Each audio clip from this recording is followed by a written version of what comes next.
It's nearly here. Modern blockbuster cinema's arc of The Covenant, a semi-mythical project seemingly willed into existence by the sheer persistence of its most diehard fans. Yes, Zack Snyder's Justice League will soon be upon us, as well as Batman, Wonder Woman, Superman, and possibly Crypto the Superdog. This 4-hour monster will also feature an appearance from Jared Leto's Joker. A, shall we say, divisive take on Batman's iconic foe. It looks like Snyder's made some pretty major changes to the character. Let's take a look, shall we? The last time that we properly saw Joker on screen, it was in 2016 Suicide Squad. David Ayers presented us with a very different take on the clown prince of crime, flashy and gangster-esque. It was clearly intended to stake out its own territory and move away from the versions that previously loomed large in our cultural memory. And let's be fair, with both Jack Nicholson and Heath Ledger offering instantly iconic performances and looks, that's a steep hill to climb. Fan reaction was certainly divided, with some strongly negative feedback from the very first still that was released, but whatever you think of the look, you cannot say that it was not memorable and different. One of the most striking details was the addition of a number of facial tattoos to the Joker's traditional white makeup. Viewers were somewhat bemused by words like damaged written across Jared Leto's forehead. Joker has never exactly been a subtle character, but come on, what's next? Batman getting my mom and dad were shot inked up on his bicep? Interestingly, from what we've seen of the Snyder Cut, it looks like the facial tattoos are gone. A clear sign that Snyder is keen for his take on Joker to stand apart. Will there be an in-universe explanation? Maybe he simply covered them with more white paint. Or maybe it's something more extreme and gruesome. The guy is, as you may remember, damaged. Whatever the reasoning, it's unlikely that many fans will mourn the loss of the Joker's body art, and that's just the start of the changes.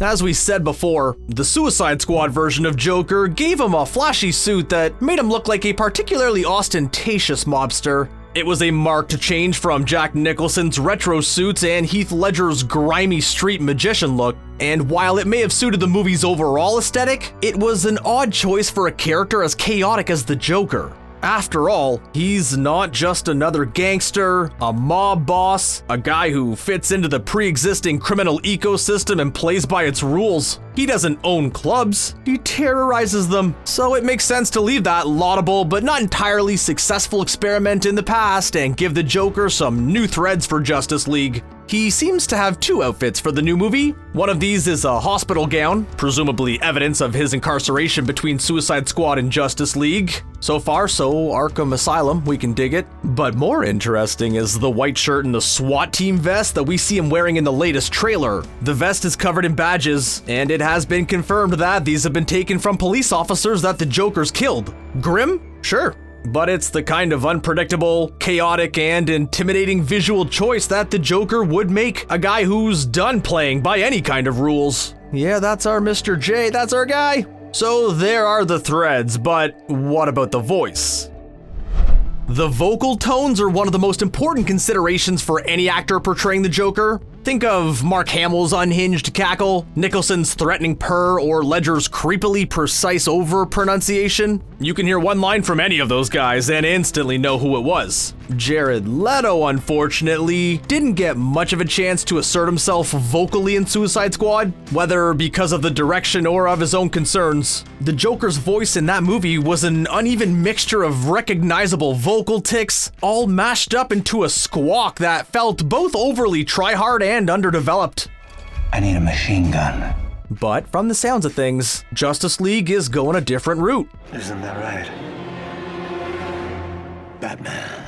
In all the excitement about him finally saying, "We live in a society," some viewers may have missed that this Joker does not sound like he did in Suicide Squad. Colder and more calculating than before. This is a guy who has seen and done some stuff, rather than a hyperactive whirlwind with no clear agenda. And speaking of that agenda, what exactly is going on with Joker in Justice League? The version we see in his grotesque SWAT team getup is confirmed to be part of the post-apocalyptic nightmare timeline that we glimpsed in dream sequences in Batman v Superman: Dawn of Justice. In this dystopian future, Darkseid has succeeded in defeating Earth's defenders, taken over the planet, and turning it into a wasteland ravaged by parademons. It's a safe bet that the reason this version of the Joker sounds so grave is that he's sick of living in a world where another supervillain has won. Joker's whole thing is causing chaos, upending human systems, and ruining lives. If everyone's lives are already ruined and chaos reigns, what's there left for this agent of madness? The guy's probably bored to death. So might we see a team up between the two most damaged foes in comic book history? Batman may not have much of a choice but to enlist his former nemesis. Allies will be few and far between in this nightmare world, and the Joker has a pretty formidable set of skills, if he can be controlled. Although, let's be honest, that's a big if. Who knows? Maybe these two will finally complete each other.